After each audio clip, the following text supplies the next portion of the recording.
Hi, I'm Linda, and welcome to the Sister Girls Environmental Justice TV show. Today, my plaintiff is Miss Jones, and my defendant is Gordon. Miss Jones, please tell us your side of the story. Where should I start? I don't even know where to go first, Judge. But I'm just going to tell you what's going on here. All right, with this one. First of all, he got a thing with cutting trees down. I don't think he even know how important trees really is. You know what I mean? I don't know if he ever been a kid that, that had a tree or hugged a tree or adopted a tree. You ever heard of adopting trees? Kids adopt trees. They care about trees because trees are important, And all he does is cut down. I don't know if he's using a buzzsaw or a hacksaw or a hatchet, but he's cutting trees down and it's just not good for the environment. It's just not good. So where is he cutting these trees down? Is it in your yard? Is it in your neighborhood? Where? Well, not just in my yard or neighborhood, not just mine, because I'm an environmental specialist, of the community. So, I'm gonna run it down to you, all right? Because I got a lot of issues and complaints, not just mine, but other people too in the community too. So it's not just me, okay? First of all, when he cut the trees down, it affects the squirrels. Squirrels throw their nuts in there. Birds have their nest in there and what have you. Even the owls hoot up there and everything. But he just cut trees down. What I don't like is he doesn't see the beauty of the trees. Trees are beautiful. They give off oxygen and beauty. I had one time where we used to drive, my husband and I used to drive down the street, and when it snowed or the snow would fall and it would be icy on the trees, it looked like beautiful diamonds. I love that kind of thing. We went to drive down that street, and honey, wasn't no trees on that street, and I know it was him. It was him. I know it was him because I didn't see the beauty of it all. And when I found out it was him, I said I knew I had to bring him to the judge. What you say about? I knew I had to bring him to the judge, right? Okay, so Gordon, what do you say about this, about you? Do you cut down the trees or? Well, Judge Linda, I appreciate you allowing me the opportunity to explain my side of the story. I'm sorry that it had to come this point to resolve this issue in your court. I tried repeatedly to talk to Miss Jones and to resolve this issue. That's one of the problems, is one of the conflicts. We have to resolve our conflicts. It's conflict resolution skills and to demonstrate coping skills, and as somebody having an appropriate response or an inappropriate response. And we're right here on Casino Boulevard, and this is the Casino Park was the Parsons estate, and that was we're in Flushing right now, which is the horticultural center of the world at one time. And some of the oldest specimen trees are here, some of the oldest ginkgo biloba trees, chestnut trees, and there's a whole university and school of arborism that you study about trees. And Miss Jones is right about the beauty of the trees. But many of the trees, sometimes they need to be pruned or trimmed back. We had a very serious problem here one time with the insects. There was a Japanese beetle, or I forgot which sort of a beetle. It had attacked all the evergreen trees, all the as opposed to the deciduous trees that lose their leaves. The evergreens, they stay green year-round. And part of that disease is, unfortunately, the trees are dead. And if you don't prune the trees properly, that could also contribute to harming the tree's health. The trees have to be watered constantly. Sometimes we have droughts, and global warming, which we're experiencing now, is causing more disease in trees by not having enough water. And I'm encouraging the neighbors and friends to go out and to water their trees. I'm an absolute tree hugger. I've studied the science of trees, and I do love trees, but unfortunately many of the trees are diseased and they do have to be taken down. They could be a hazard to pedestrians. There was just in this morning's news, there was a tornado over in New Jersey where a tree had fallen through the bedroom in someone's house, and they were just glad that they were not sleeping in the house. Did you go cut that one down? No, it was a tornado, and that had taken the tree down. And there's a bit of an art and a science, and I do love trees, and they are magnificent.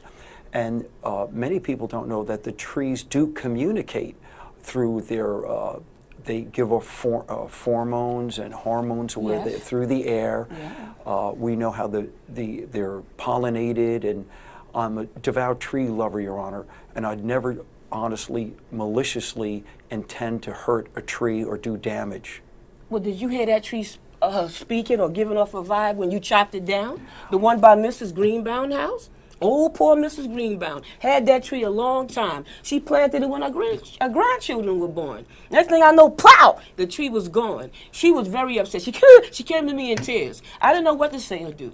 That's the real heartache of this, is that we do feel for these trees, and unfortunately it was diseased, and the city had issued the right permits. They have an arborist that comes out and examines the trees. If the tree is healthy, you wouldn't want to destroy a healthy specimen tree, but the city had condemned it, and I felt very bad because I was there and I embraced her, and I felt sorry for her and how she felt. But the tree was diseased, and it was either going to fall on her home or possibly on a pedestrian, and that was one of the reasons that tree was taken down. It's unfortunate. So when you say that you prune the trees, is it that you cut all of the trees that you say are diseased down, or do you just prune them? Both, Your Honor. It's done scientifically. There's a certain art. You just cannot go out and prune the trees in the city. You actually have to have a special certificate, and you have to learn how to prune the trees properly. And in the city of New York, if you were to call 311, you'd be able to get information on this, and they'll actually give you a free course on how to prune the trees properly, for such as electrical wires. The trees go up into the overhead wiring. Trees grow up into covering lights, into all sorts of hazards to pedestrians and to traffic. It's done scientifically. It's not just done haphazardly, Your Honor. First of all, it should have been a meeting or something to talk to the community about what he was doing. That's why that petition over there on your desk, mostly everybody in the block in the community has signed that, because I didn't get a paper from him or a notice from him or invitation from him. I don't know what he's talking about. But I do know I'm here to speak for the community. I'm here to speak for myself and the community. And since he lived in it, I would have been speaking for him, but he's wrong. If he wasn't wrong, I'd be speaking for him, but he's wrong.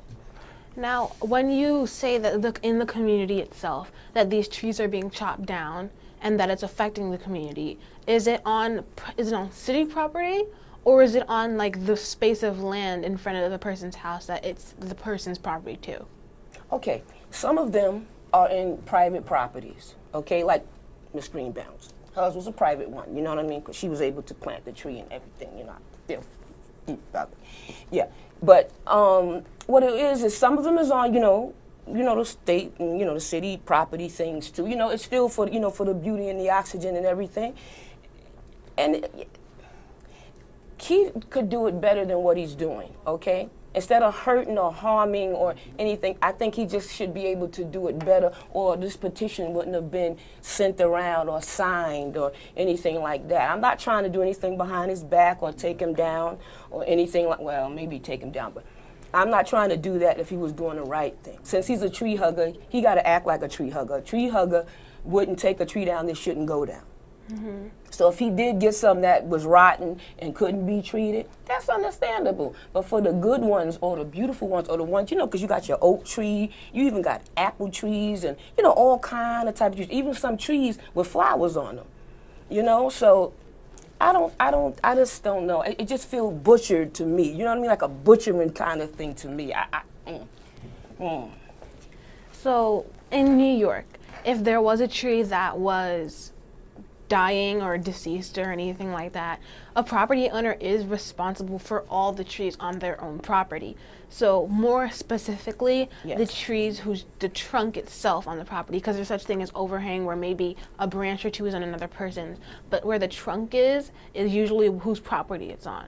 Yes. And so ownership of the tree, so ownership means like whose tree it technically belongs to, is where the trunk is located. Yes. Regardless of branches don't exactly matter, because again, it's where the trunk is. So if the trunk was on that person's property, then it was that person's responsibility to make sure that if the tree died, then, or the tree was sick or anything like that, if the tree was about to fall or it was any kind of hazard, that was that person's responsibility.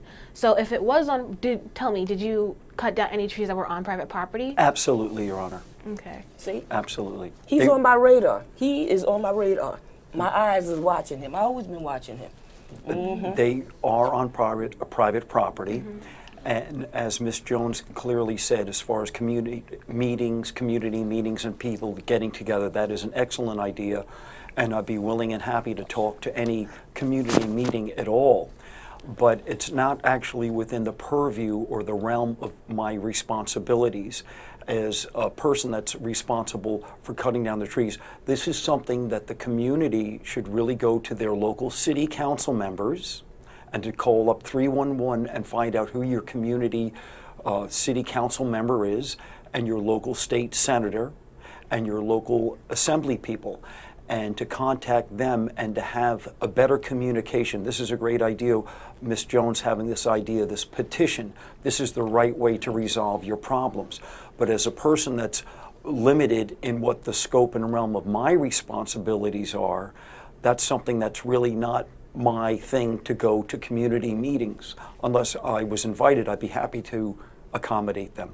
Okay. Well, if you are cutting down trees that are on the person's property and it's bothering them, that's between not you and the city, but more of you and them on the fact that you're cutting down their private property. However, it's not as much of the city's responsibility if it's on private property. Now, if the tree was to hurt someone, like you said, for God forbid, fall on a pedestrian, hurt their house, well, obviously if they hurt their house, then it's not as big of a problem, but it doesn't have to involve any third party. But if a person, what I'm trying to say is, it's not your responsibility to cut down people's private property, because it would be their fault and their fault alone. If that tree had fallen, had caused any damage, it would be their fault. So you're not entitled. You don't have to. Now, if it was on city property, which is kind of worse, then that just means that you need to put in a certificate. You need to call, like you said, 311 and go to the Department of Environmental, like the environmental department, and tell them that, hey, this tree is sick, dying, whatever, and they will give you either the permit or they will bring someone over to cut down that tree. Oh, yes, it's all been certified. I've been doing this for years, and you're absolutely right. As far as on somebody's personal property, they called me and hired me to cut down those trees. And as a certified arborist that has to document if this tree should be taken down or not. It's not something that's just done casually and you just go over. And also on the city, we also do work for the city under the mayor's administration. So it's not just something that's done randomly. You just don't, step onto somebody else's property and cut a tree down. It's all done with, a communication between the homeowner and the city of New York. So there hasn't been any breach of that at all. Each and every one of these people have hired us to come onto their property to take care of the trees. So you're being hired to cut down trees and everything like that? Yeah, that have been they've been assessed as being damaged or dying, or insect infestation, or if the branches need to be pruned. They could be hit by lightning. There could be a windstorm. There could be a myriad of different things. Many times the sidewalks are being broken up by the tree roots. You see them. They'll also damage the sewer lines underground. They can also damage the lines going into the electrical lines that are underground. And they can also damage, such as a cesspool or a septic tank that are also underground. And those roots, sometimes they also need to be pruned back. There's almost a correlation, they call it a drip line, of the size of a tree is almost, as you see it above ground, is almost equal to the area below ground where the roots extend out. So that could go disrupt somebody's plumbing or disrupt their foundations. It can break up their sidewalks. So in many of these situations, trees are often diseased and need to be removed and taken down. And many of them live for many, many centuries, and many trees, they're damaged, they're not quite, they're so inbred now, many of the trees that are being put on the sides of road between like a sidewalk and the street, that little meridian, that they don't even stand up sometimes to high winds. Well, let the record show anyway. Some of the people on that list, he didn't have permission for, that's one. And let the record also show, I do know the congressmen. I do know the assemblymen, okay? And I do know everybody on the community board. Because not only do I go to the meetings, you know, they look for me because they know I'm going to do something. They know I'm going to get the job done. I usually work peacefully. I don't get tough unless you make me go there. Not unless unless you put me there. That's the only time I get a little rattled, or if I see somebody crying like Ms. Greenbound or anybody, or Mr. Flelch, you know, Mr. Flelch too. You know what I mean? So, I don't know. So if he's technically, as he's saying, helping you by removing these trees, do you have anything to say to the fact that he says he's helping you? Do you think he is helping you, or do you think that the trees would be better off there? Listen, I didn't feel the help. Maybe if he would have came to me and we could have worked together or worked something out instead of him just doing these things on his own, or like he said he was too busy to come to a meeting or whatever he's trying to say now. He didn't say that before, okay? And all he had to do, he couldn't even give us a list of things, what he's doing or how he's doing it, or even said this at a meeting, and then maybe it would have calmed some of the people down. Maybe they wouldn't have had to draw up a petition. Maybe they wouldn't have had to get upset or cry or, you know. Lady practically fainted. The other one, he practically had a heart attack over his trees and his, his grounds and stuff. This stuff was beautiful to them. They look forward to seeing this. Trees give shade too and beauty and everything. Maybe if he would have just worked it a little different or a little better instead of, being sneaky or whatever he was doing or whatever you want to call it, Because, if he's a tree hugger, I just want him to act like a tree hugger. Okay. If he's in our community, then he has to work with us like he in the community. Don't just say this because we in front of you. I want some proof. I want some action. I don't want to just hear no story. Mary had a little lamb. None of that. I want a real story, a real fact, a real truth. I want to come away with something when I get out of here. Mm-hmm. Well, as you said, the trees do provide shade, and some more things that trees do so that and maybe you're careful and pay more attention, Gordon, to what you're chopping down, and make sure that you know what you're doing. That trees provide shelter for animals. That was said before. They like you said, in certain places, owls are in there, squirrels are there. They keep their nuts there. Birds build nests. Trees, bees can sometimes build hives in there. Mm-hmm. It also reduces air pollution because photosynthesis, they take in all of the CO2 and release oxygen. Yes. It also encourages a lot of outdoors activities. For example, when I was younger, I know that it's true for many people, trees they can be fun. You can climb them if you want to. Yeah. And you mentioned that a lot of the kids got them excited about trees. Yes.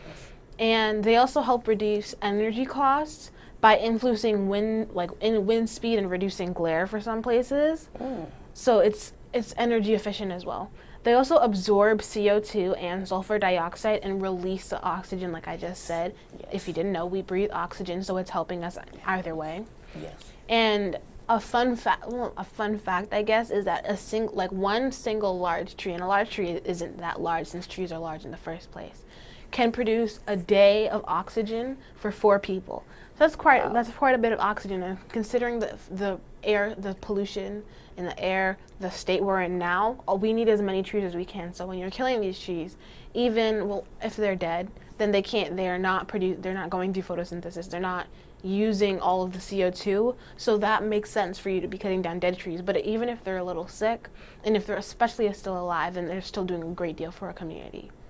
Well, one of the services that we also offer, Your Honor, in addition to the tree removal, is planting of different specimen trees which would be appropriate for a certain property. You don't want to have a tree that's wanting to grow like 80, 90 feet and put them underneath electrical wires. And as far as being in any way, this is very sad to say that I'm sneaking around. To cut down a tree, you have to have ladders, a large truck, chainsaws, noisy. It's very, very noisy. It's not easily sneaking around a community. And with Miss Jones, when we're on a job site working, that we only have so many hours in a day, and we totally respect the community and people. And as I said earlier, community meetings and outreach are very important, but to say that I'd be sneaking around the neighborhood, it's very hard to sneak around a neighborhood with several workmen, a large truck, and with noisy chainsaws. I didn't see you when you cut it down. So, and these are also people that have called us to come onto their property to do this work, to do it properly. And as I said, we also offer, replanting of trees also. Okay. So when you say replanting of trees, where are you replanting them? Are you placing them in place of the ones that you cut down, or are you just you really trees, or? Well, quite often we'll plant them further away from the home and the residents, and also the appropriate type of tree. Some people like dogwood trees, which is very similar to this lily that you have right here in the courtroom here today, Your Honor. Beautiful fruit trees, flowering plants, different trees, and more appropriate would be off a distance would be like oak trees or pine trees that are going to grow, for several hundred years and be over 100 feet high. So you'd want to have them in appropriate areas, certain trees. Okay. You wouldn't want to put it exactly where a diseased tree had died. It could be underground sometimes.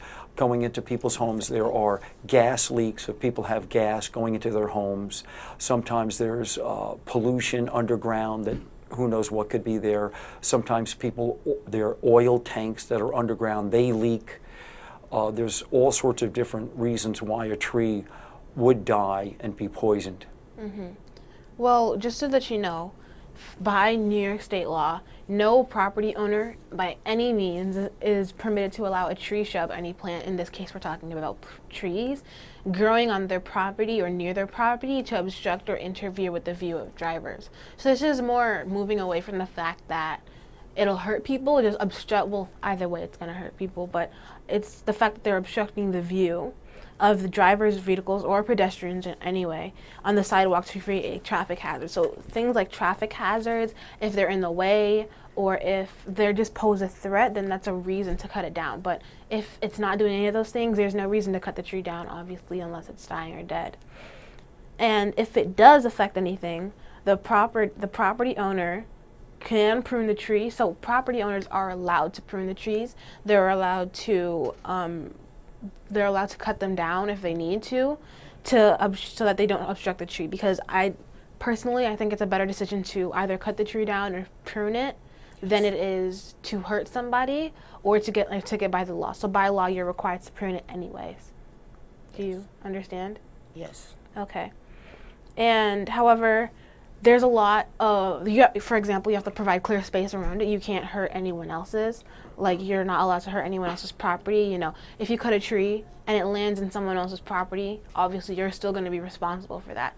So these house owners, if they're having trees and other things like that who are obstructing view or doing anything that is illegal, then Gordon does have the right to, but still, and overall, cutting down trees is not a good thing. Cutting down trees is, like I said, they provide shelter. They encourage outdoor activities, which we need a lot for youth these days. Yes. They absorb CO2. They give us oxygen. So no matter what, cutting down these trees is affecting the environment. So I would like to ask, have you, Ms. Jones, has Gordon cut down any of your trees, or are you speaking just for the rest of the community, not yourself? Well, when he did cut down the other neighbor's tree, the stuff fell in my yard, and I didn't see where he came to get it. And I don't even know why he cut the tree or cut it down or whatever. That's one of the people that's on the list.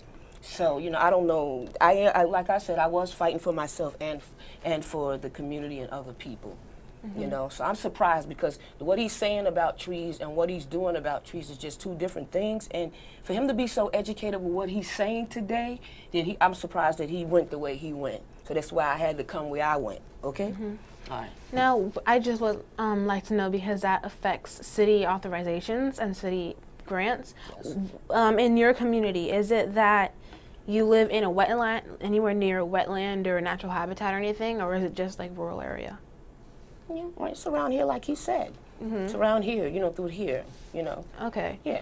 So because it would actually be a worse of a case for both parties. Yeah. If you live in a wetland or national habitats, because in New York they have to do anything to removing any healthy tree. or anything within 6 inches, so that's not a lot of leeway for large trees. They have to obtain city authorization before doing anything to it. They can't prune it, they can't take anything from it because it's from a natural habitat, and the city does have places where they like to conserve.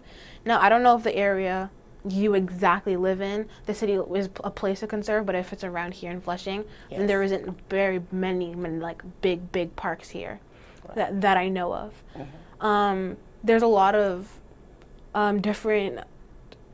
there's a lot of specifications, like diameter of tree that you have to, like for example, if it's under 6 inches, you can't, and it's unhealthy, it has to be over 6 inches in diameter for homeowners to need to present a letter from a certified arborist confirming that fact so that they can then take it down. So you said that you have complained from these people that you are taking down the trees like within the law.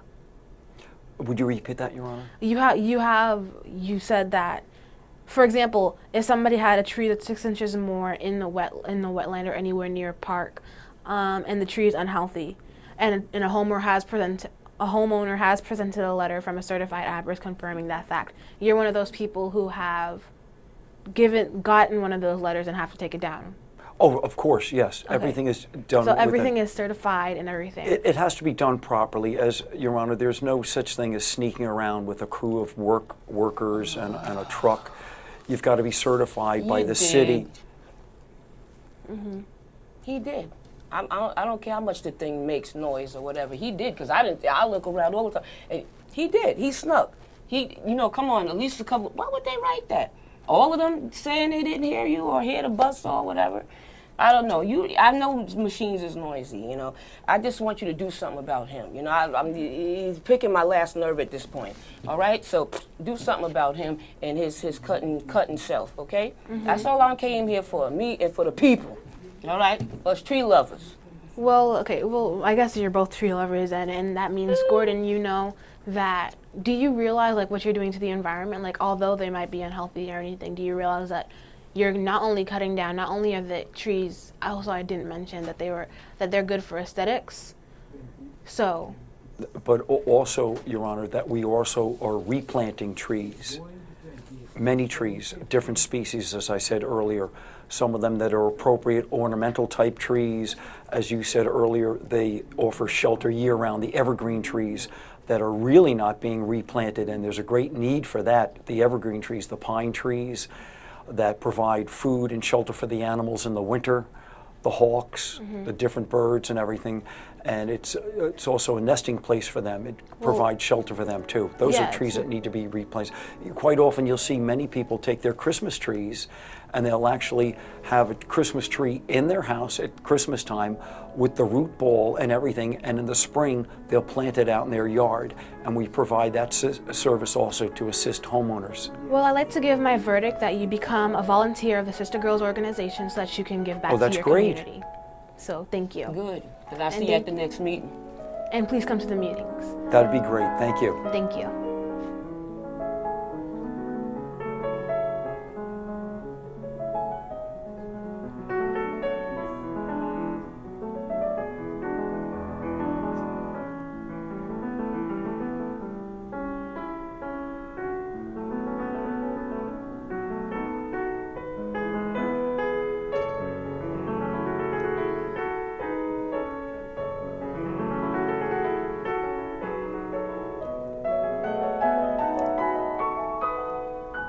Was great. There were so many great points that we brought out. Yeah, for the kids. You were so educated, and you did you got it. I ain't mad at you. No, but it was great because you really prompted the great questions. You really prompted, you know, a good discourse, because what it's about, right, Linda, is about the kids watching the show to give them knowledge. Yeah, to be honest, I didn't even think about that. Like and the people whole, don't. And like, people don't know. It could be a gas leak on your home. I like that you pointed that.